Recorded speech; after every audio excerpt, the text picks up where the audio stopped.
HarperCollins presents If I Have to Be Haunted by Miranda Sun. Read by Catherine Ho. To my parents. 1. There was a ghost in the cafeteria again. Cara stopped dead, shoulders stiffening, fingers tightening on her tray. Her water bottle bounced onto the floor, but she paid it no mind, focused on tracking the silver glow of the specter from the corner of her eye. Ghosts always got more troublesome this time of year. Last Halloween, a spirit of a teacher from the 1960s, still seething at being fired from Autumn Falls High School, had decided to enact his belated revenge by releasing a horde of rats into the kitchen. Not that Cara had minded the plan itself. When they reopened the cafeteria after a deep clean, the perpetual sour smell of pickles had finally dissipated. It was just the fact that when you saw the dead lurking around, it always meant more trouble for the living. Milling students shuffled to the side, revealing a man's bleached face replete with black pipe cleaner brows. The heavy backpack slung over Cara's shoulder sank lower in her relief. It was just Mr. Toole, a janitor who died a few decades ago from gas buildup in his blocked chimney. She'd found him in an old yearbook after the first time she saw him freshman year. Apparently, carbon monoxide poisoning hadn't stopped him from showing up to work the next day, and for the rest of eternity. "Cara, sit down already!" Felicity Chin was twisted around in her seat, waving her arms like one of those people who guide planes to the runways.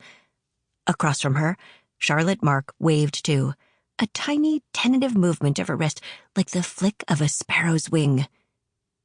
Grinning, Cara scooped up her water bottle. As she sat down next to Felicity at their usual table, her eyes flickered back to Mr. Toole one last time, across the tiles stained with autumn sunlight. Normally, he stayed in the south wing, close to the janitor's closet. Why was he sweeping here? Cara supposed she should just be glad he was the only permanent specter on campus, although another could show up at any time. Her grandmother liked to say that everyone had a ghost waiting inside them, which had been rather scarring to hear as a 6-year-old. Luckily, Mr. Toole had died in a relatively mundane and straightforward manner. He didn't wail for vengeance, mostly just grumbled about kids these days. A classic Class B ghost. He was harmless, which made it easy for her to ignore him.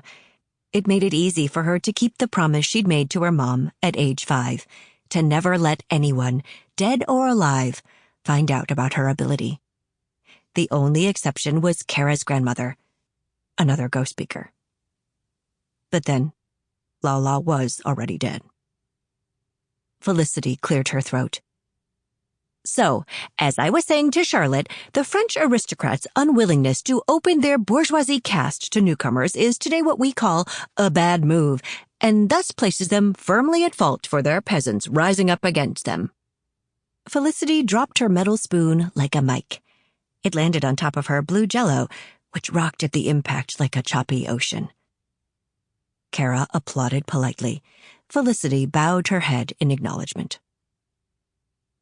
"I see someone studied last night," Cara said, dipping a languid fry in ketchup. "Meanwhile, I'm not even through the study packet yet." "Me neither," Charlotte admitted in her soft voice, freckled nose scrunching. Across the table from Felicity, she dragged her fork through her mashed potatoes, rending starchy yellow furrows and setting the mushy peas jittering back and forth in a tiny green earthquake. "I barely understand anything, and half of what I do understand is because Felicity just explained it to me now." Cara smiled. When she was with Felicity and Charlotte, she almost forgot that she wasn't normal, that she didn't just have tests on the French Revolution to worry about, but ghosts, too. The whiff of floor polish and lemon-scented cleaner drifted her way, cold and sharp, and Cara knew without looking that Mr. Toole was close. It was strange, the things death kept. Spirits had no physical bodies, and yet Sample complete. Ready to continue?